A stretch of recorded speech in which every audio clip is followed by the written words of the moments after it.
The information provided in this program is for entertainment purposes only and should not be construed as financial advice. There has been a lot of publicity regarding the wonderfully lucrative opportunity that Bitcoin presents. For those of you that's seen our recent episode on Bitcoin and decided to enter into the market and purchase some for yourself, congratulations, as Bitcoin has risen in price since that episode and has the potential to continue this trend in the future. Hello and welcome to the We Are Change talk show. Thank you for joining me. It's great to be back in the studio. As a risk management strategy, I've been broadcasting from the backup channels and utilising Instagram as well. We have to be strategic in these current times, with many people in the truth movement, including myself, receiving community guideline strikes. So for the next month and a half, I'll be focusing on some less controversial videos. Today we'll be discussing cryptocurrency. For many of you that have been watching the channel for a considerable amount of time, you would have noticed I've uploaded content in the past describing the gains people are making and how to get involved in this investment. So we'll be hearing from Trader Cobb, who will give us an overview. Let's go to that interview now. I'd like to welcome to the show Craig Cobb, cryptocurrency trader and host of the Trader Cobb Crypto Show. Thank you very much for joining me. How are you going there today, Craig? Mate, very well. Thanks for having me. Yes, you're more than welcome. You've generated a substantial following. Tell the viewers about some of the work you've been doing there, please. Yeah, mate, look, I've been trading for 16 years. And yeah, geez, makes me feel really old by saying that. And look, at essentially the last, what are we now, 2021, the last solid 3 years, nearly 4 years actually, coming up to July, I've been just focusing exclusively on cryptocurrency. I got a whiff of it back in 2017 and started to get involved, and I just did really well. And it's the most volatile market in the world. And for a trader, I mean, we're after volatility because it means we make money if we know what we're doing. And fortunate for me, I've put in the years and the hard work, and I know what I'm doing. And as we've progressed as a space, we've continued to see products and trading tools get better and better. And yeah, I started a business to help other people to learn all about how to trade cryptocurrency, basically. That's very important that people can utilize this, and providing them the tools to do so. A lot of people, their apprehension stems from not having the knowledge about this, because a lot of it is very complicated.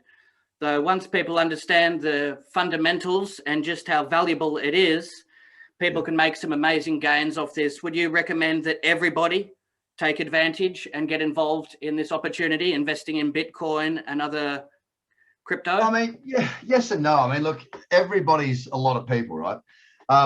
There's definitely, I mean, look, everybody should have some sort of exposure, in my view, in my personal opinion, towards digital assets, because they are the future.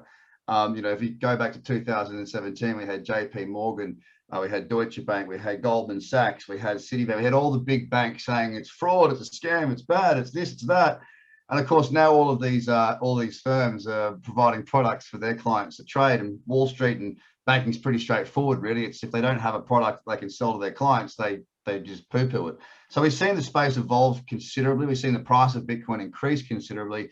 And of course, there's opportunity out there now with all the different altcoins and whatnot to really make some very, very good money.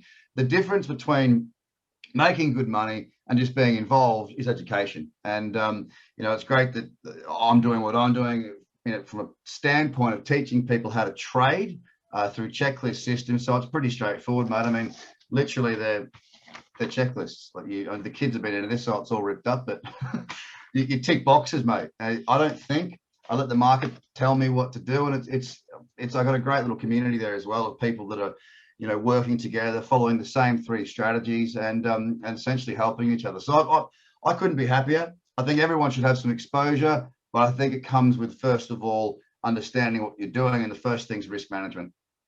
Very important for the viewers to take on board there. See, it's valuable to have mentors and financial advisors that can reassure people when the market is volatile. They see their money going down dramatically, it's falling like a brick, and they think, oh, I'll never see those gains again. But for them to zoom out, look at the higher time frame, and then they'll be able to say, well, look, this is in most common times a natural retracement. It's quite normal, building stability, and then you'll see it head back up again. So it's very positive to have someone guide them through, isn't it? Yeah, look, at the end of the day, when it comes to holding Bitcoin or crypto assets, regardless of whether you want to be a trader or not, you've got to understand how markets work to a certain extent, because there's a point at which you get in, your entry point. There's a point at which you should get out when you're wrong, and that's for a trade. And we manage that risk, right? The difference between your entry and your stop loss, you might be risking $10,000, you might be risking $50. It's up to the individual based on the size of their account, and that's where risk management comes in. Certainly the longer term picture on many projects, especially when we talk, to Bitcoin or the top 10, they have recovered quite well from having some significant declines back through 2018 and even 19.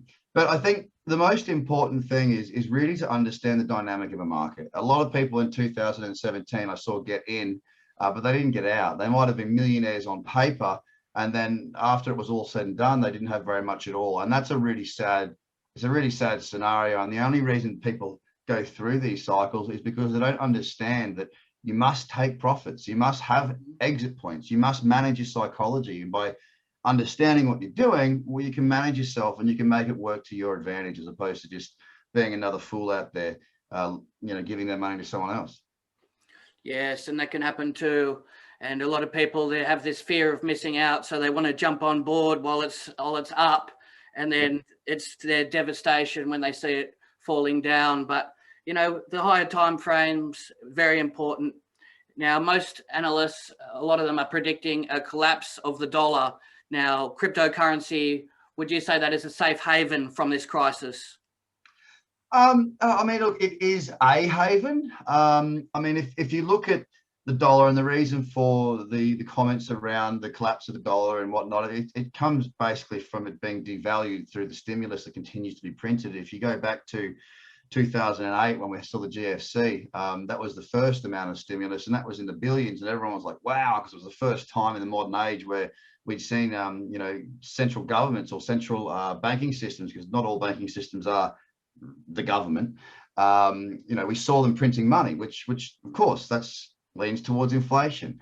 And what we're seeing at the moment is unprecedented amounts of money come into the market. So I believe the statistic is in the last 2 years, I think 40% of the US dollar that's in circulation has recently been printed in those 2 years, which, if you've got a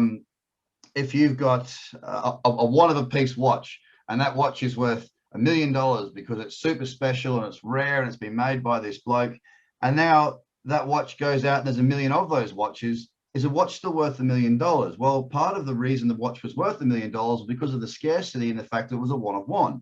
That's the same with the NFTs we're seeing in the market at the moment. If you then flood the market with more of that product, then your supply increases whilst the demand might remain the same, but there's a lot more product there to go around. So naturally, we're going to see the devaluation of whatever that may be, in this case, the US dollar. Things like gold, it's a safe haven as well. I mean, that's a word I can say, safe. Gold is relatively safe. It just doesn't go up very much at the moment. You would have thought that last year, with everything that was going on, and even this year with COVID, stimulus, unstable markets to a certain extent for quite a period of time at the early stages of last year, from sort of January into sort of March-ish, that we would have seen gold really rocket. Well, that failed to occur. We hit 2000 and failed.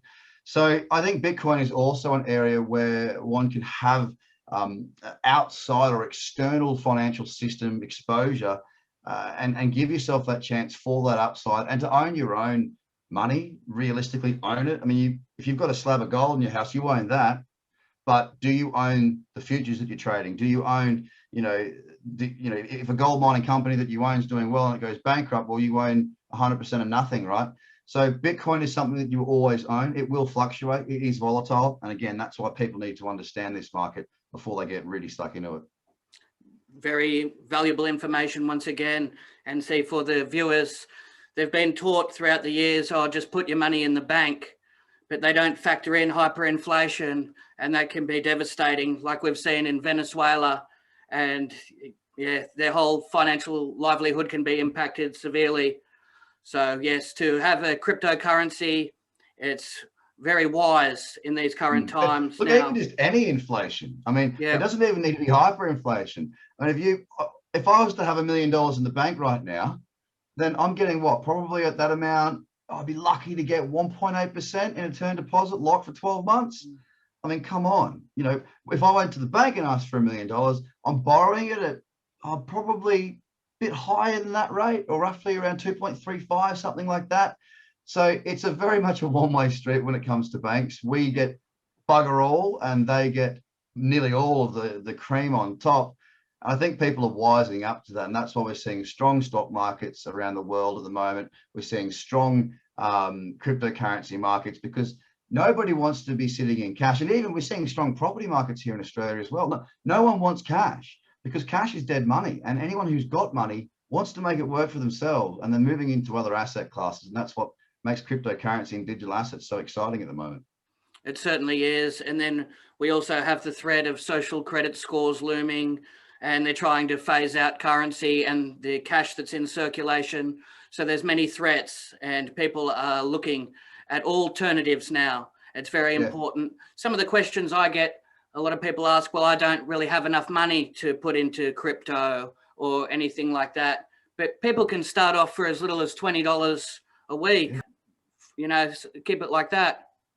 Can't they? There's no I don't have enough in this market. If I go and look, there are brokers out there now that are fractionalizing companies like Apple and Google, these types of things, because their actual individual share price, and Tesla for that matter, their individual share price is very, very high. So a lot of people can't afford one Apple share or one Tesla share. The beauty of Bitcoin is that it's got so many decimals that, you can buy $20 worth. And the thing is, it's not just about the potential upside of Bitcoin, because the potential upside is enormous. It really is. You know, there's a lot of talk of Bitcoin getting to $1 million at some point, all that. And look, I bloody well hope it does, of course, because I own Bitcoin. But it's about also having an alternative. And if you put skin in the game, as you say, you know, it means that you start learning about it. That's what I did in July of 2017. I put a bit in, not a huge amount, but I put a bit in because I knew that I needed to invest before I could then really commit to learning about it. If people start to come in and they dribble a bit in and they just sort of dollar cost average, that's one way to get involved in the market. What they'll find themselves doing then is being interested. Interest then breaks them into this space. Then all of a sudden they understand what it means. At that point, that individual then has a choice. Do you put more in? Do you have savings? What do you want to do? And of course, everybody's different, but it starts with that knowledge base. And you know, I work with people that want to learn to trade so that they can make money and hang on to it and leverage their money as well. So when it comes to trading, you don't need a lot. You need to understand how to manage your risk, but you don't need a lot. So you could have, say, $2,000 in a trading account and risk $20 per trade, risking 1% per trade. That's the way I teach. And if you've got a 100 to 1 trade, then that $20 is now $2,000. And that might seem like a far-fetched idea to have a trade that does 100 times what your entry between your entry and stop loss was. So let's say you had a $1 stop loss and it moves $100. That's 100 times what you got in on. So it happens frequently. It doesn't happen all the time, but you get 2 or 3 of those each year. And I'll tell you what, you can turn your account into something pretty special pretty quick. And there's no other market in the world where you can do that. It's not a gamble. It's a gamble if you don't know what you're doing. Very well said. So if someone puts the time in, they do the research, they educate themselves on the blockchain technology, how it is all operating. They look at how it's increased in the past and future predictions. They can look at analysts, and that can give them reassurance, because sometimes you see a lot of conflicting statements from people. They're like, oh, I don't know anything about that. I don't trust it. But then they'll go and play the poker machines, or they'll gamble on the horses. So it's about being strategic with your money and looking at your odds and having a really wise and sensible approach, isn't it? It is. And look, there's a whole bunch of resources that I've put out there that's absolutely free as well. If anyone wants to look at just TraderCobb, so Trader, C-O-B-B. If you go onto YouTube, the first video you'll see there is a whole walkthrough as to how cryptocurrency works and what the opportunity is. I've done it in a way that I kind of did it for my parents to explain it to them. They're boomers, 65 and 66. So they've always been like, oh, you know, I don't understand. I'm like, you don't understand it because you've never looked into it. I've done a sort of step-by-step process and walk through. There's a whole bunch there that's absolutely free on YouTube. So it just sort of it takes the techno babble out, because I don't understand technology all that well. I understand investing very well. I understand trading even better. So I've tried to break it down into some easy to understand chunks that just about anybody can understand. And of course, because it's free, you can just watch it as many times as you want. Excellent. Now, if somebody wanted to take advantage, they've done their research, they think this is the appropriate investment for me, how would they go about getting involved? They would look at an exchange and then they would join. How would they know which is trustworthy and which isn't? Because there's a lot of scams going around, and that is very daunting for people to try and navigate through and find a suitable platform. So what would you advise? It's called, I think it's called ADCA, the Australian Digital Currency Association or something like that. That's a good place to start. If they've got an exchange that's listed as being underneath their sort of remit or their regulation, so to speak, or that might not be the right word. Sorry, I care if I got that wrong, but they're there to sort of help guide Australians. The bottom line is this: if it sounds too good to be true, probably is. There are a lot of people out there that are receiving phone calls at the moment going, here's an opportunity, blah, blah, blah. Look, if you pick up the phone and someone's trying to sell you a cryptocurrency or telling you to do this or do that, don't do it. That's not the way to do it. It might sound like the easy thing to do. And don't forget as well, they can quite easily look at what you've been looking up. So they'll have these things that will show you, that will show the scammers what you've been searching. So it's no surprise when all of a sudden you're like, how do I increase my Bitcoin, right? And then you get a phone call from somebody going, hey, and they tell you exactly what you want to hear. So there are some good ones out there in Australia: CoinJar, SwiftX, CoinSpot. Of course, I think you had Michaela on recently. She's got options to get in as well. There's FTX with the OTC side of things, a company called Toro Trading for the larger amounts. There's a plethora of very secure and safe options. My point is, sorry, my main aim with anyone who's getting started is to read through things, understand things, ask in different communities. If they go to my website, tradercobb.com, there's a whole free series of courses in there, absolutely free. And part of that is what accounts to open. And there's discounts in there for people to be able to open up and get discounts, that sort of thing. So that's another option as well. I've already done these are the companies that I use. So there is some trust there as well. There's plenty of different options available. Just make sure that, you're not handing it over to something that sounds like, you're going to make $1 million in 3 weeks, because it ain't going to happen. Yes, people that are looking for a quick buck, they should be looking at a long-term strategy and protect their financial future. We see a lot of institutions adopting cryptocurrency. You mentioned Tesla getting them on board, $1.5 billion. It's only a matter of time before the rest of these corporations follow suit. Would you say Apple and other big tech jumping on? And then we'll see it go parabolic, won't we, the price? That's my belief. Yeah, I mean, Tesla, before Tesla had MicroStrategy, they're in for a couple of billion. We had Grayscale, they're in for, I don't know what's worth now, maybe 6 or 7 billion. Square, the payments app, one of the owners of that, or directors or whatever it is Jack Dorsey, who's Twitter. Twitter hasn't put their balance in, from what I understand at this stage, for Treasury. But we're seeing lots more companies come out and, if not use it wholly for their treasury, they're using it in parts for their treasury. Apple is a massive player. And of course, I've read some research recently where they said that if Apple was to accept or use cryptocurrency and accept cryptocurrency as a form of payment, they could increase their profits by 40 billion a year.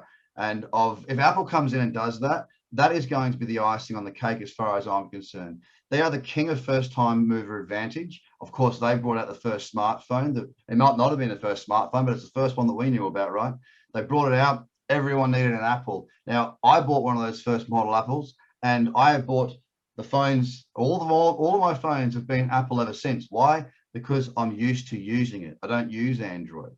So they know what first mover advantage is. They've seen the competitors in Android creep in and sneak in and take part of their market share. If they act first, accepting cryptocurrency, then they can really wipe the board with it. And I think more and more companies are being educated on just how powerful it can be, not just as a measure of treasury, but as a measure of support and payments.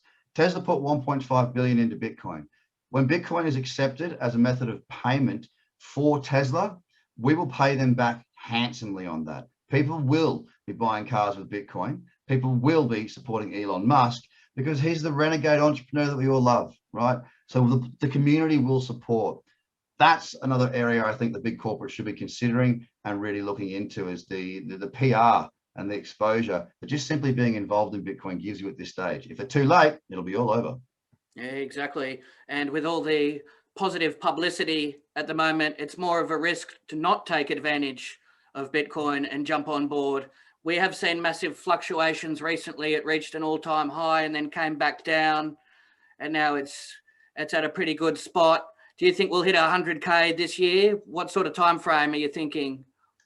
Look, I definitely believe that there is the absolute possibility of that occurring. And being a man who works on probabilities as a trader, I'd say the probability is fairly high, to the point where I'm not selling my Bitcoin. All right.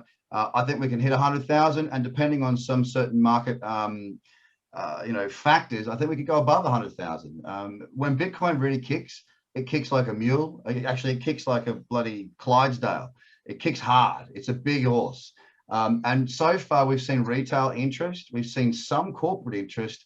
But I think once more corporates come into it and more Bitcoin is snapped up, because they hold it, right? Which means that, again, coming back to the deflation of the US dollar, while supply increases, well, the value decreases. With Bitcoin, the supply is 21 million capped, but the supply to market, because most people that buy Bitcoin, a lot of the market is holding that Bitcoin, which means that 21 million is not a factual number. It's how much is available to be bought. Therefore, less supply or capped supply, and then a limited supply of those that wish to sell it, coupled with a very strong demand for it. And we could see some astronomical type of numbers this year. I think we will see 100 grand this year. I'll caveat that by saying I have been wrong before, and I will be wrong again. Yes. Well, it's all speculation, but it sounds very promising when you look at the information. Now, some people, they store their money online on the exchange, or they can transfer it to a hard wallet, can't they? Would you say it's safe just to leave it on the exchange and keep it that way, or?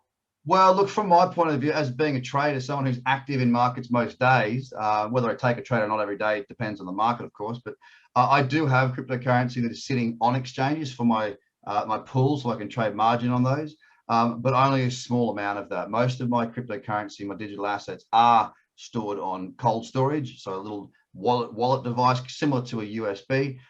Again, the education of how to use them, they're quite simple, but I will say that first round through, it can be quite daunting. And again, a handhold approach is very much needed. But if it's on your own stored hardware wallet and you've got all your key phrases and everything like that, then it's yours. If it's on an exchange, we've seen many exchanges being hacked, not so much recently. The big ones have held themselves together and have very good security. But I would certainly suggest that if someone wanted to just buy and hold, especially in the larger amounts, that they should be looking at some form of cold storage, a Trezor wallet or a Nano, something like that, to keep it their own, really.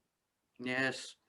Now, we've also seen MasterCard get involved and help with transactions and Bitcoin ATMs.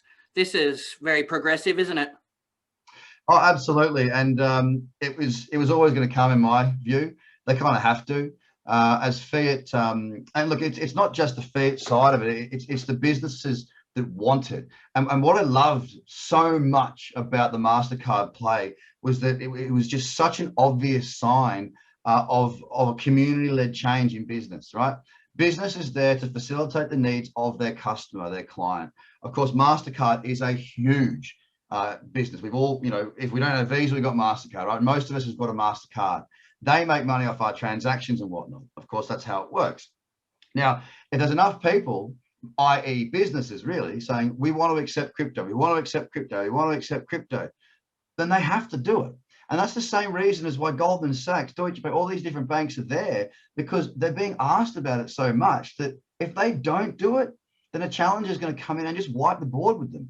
So it's community-led growth in the business, in these big businesses, because we, the people, want it. And it's a prime example of, people say, if you really want to protest X or Y, protest with your money.